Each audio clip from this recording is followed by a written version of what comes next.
Join the team.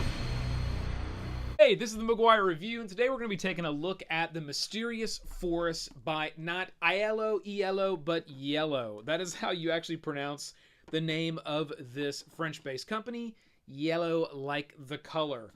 Or it's pretty close to that. So this is a 2 to 4 player game. It is a 6+, so this is definitely one for the younger crowd. And I do primarily, well, I pretty much only play this game with my kids. And I found that that's the best audience for this. It's really designed for your younger kids. I do have a 4-year-old and an 8-year-old, and I play this game with both of them, and they really enjoy it. We actually just played this game as a family the other night, and it is a very fun game. About 20 minutes on this game, and that plays out to be about accurate when you're going through this. So the first thing that I'll say about iello, just as a company as well as this game, absolutely fantastic packaging. These guys are great for awesome boxes, good packaging, high level of artwork, great quality components, and this game comes at a really low price point, which is something that I'll call out as well, for everything that you get here and the way that it actually is presented. So nice, small, good travel size, good hard cardboard box. Does have that sort of magnetic lid that opens up. And right off the bat, you get some really cool kind of comic book style art right here that starts to cue up the story that you're going to go through here with your main character, Jonas. So if we get into the box and open it up, it does have a nice little plastic insert at the top that we can hold everything in. Bear was a big fan of that. That way all of our components are not shaking all over the place, right, buddy?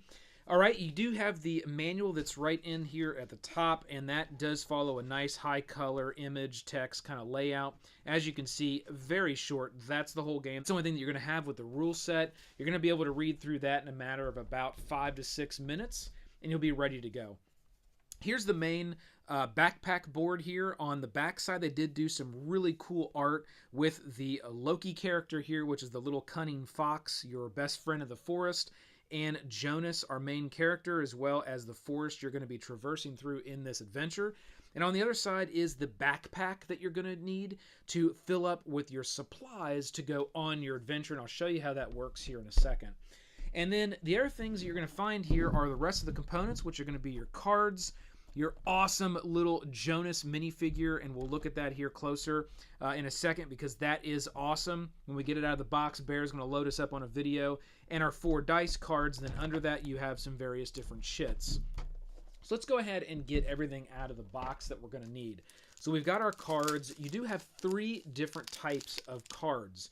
You've got, well, actually 4 technically, because you have this little start card, which essentially is just something that you're going to lay out and set Jonas on to kind of start your adventure. You're then going to have a multitude of forest cards, as well as kind of what I like to call sort of the mini mid-boss cards, and then your final battle cards. And what you're going to do is take those, shuffle them all up. Gameplay is extremely easy. You're going to draw a set number of these cards. You're going to lay them down. You're going to draw one of these cards, lay it down, and you're going to draw randomly one of the final battle cards, and there are a couple more forest cards that go in between there. There's 4 of these cards, 1, 2, and then a final card. That way, every time that you play and you kind of traverse through your board here that you set out, it's going to be a little bit of a different experience. So let's just say that's what I chose and had those set out. The rest of these cards are going to be removed from the game. That's going to be your path that you're going to follow over the course of this game. There is the Draconian Queen little stand up here. This is kind of the big baddie at the end that you're defeating, so that's kind of cool. You can kind of set that on the board there, and you can see that it does have a really good look to it. Really nice little artwork on there. And then you got your Jonas little fig here, which is painted right out of the box. I didn't paint this. This is how this came.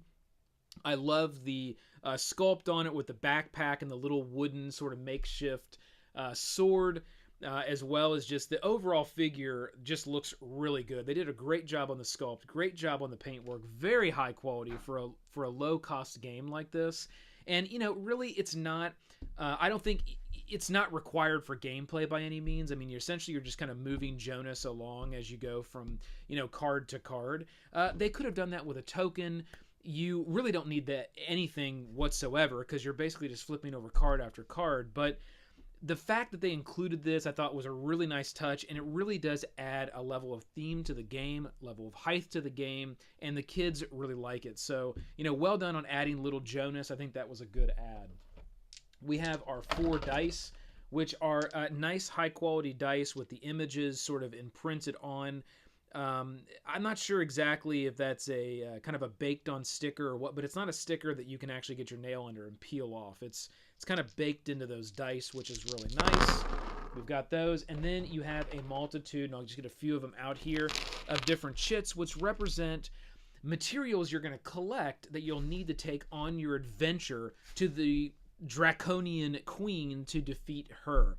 One of which is kind of special. There's actually another one that's special. Let me find that here, and that is a part of the staff that you'll get. There's actually 2 of these that you'll get when you get to this this card here, and that just offers up a choice to allow you to switch this out for random other materials, and we'll talk about why that's important. Because you do have to kind of memorize what you need going into this adventure, and that's part of the fun of this one. So that's a special token. We'll set that right here. And then you have your little Loki tokens, which you will start off the game with 4 of these randomly, and you can put those anywhere you want in the bag. Your backpack here, you'll notice the backpack does have a little circle, and you'll fill each one of those up with materials you'll take on your journey. So you will start with 4 Lokis that'll get placed on your bag. And those will essentially allow you to go out and get the material that you need if you run into a situation where you don't have something that you need. Now, that's the ability of the Loki. And the Loki tokens will function in 2 ways. One, you can switch them out for a material that you need in your bag. So switch one material out and get another one. You'll see that here. The symbol is on the back of the Loki card that will show that. Or there's some Loki tokens that are like, they have multiple images on them, and you'll go get any one of those materials that's on the back. So that's how those Loki tokens are going to work. Bear, why don't you go ahead and load up the video, and let's get an overview of some of these tokens, as well as what we're going to look here from the artwork, because the artwork on this is absolutely fantastic on the back of these cards, on the front of these cards. So let's go over gameplay. It's very simple. Phase 1. What you're going to do as a group is you're going to literally flip each one of these cards over. And when you do, you're going to see some awesome artwork on the card, and then you're going to see some symbols at the bottom. Sometimes there's 2, sometimes there's 3. These symbols will correlate to the tokens and the materials that you'll need to collect for Phase 2.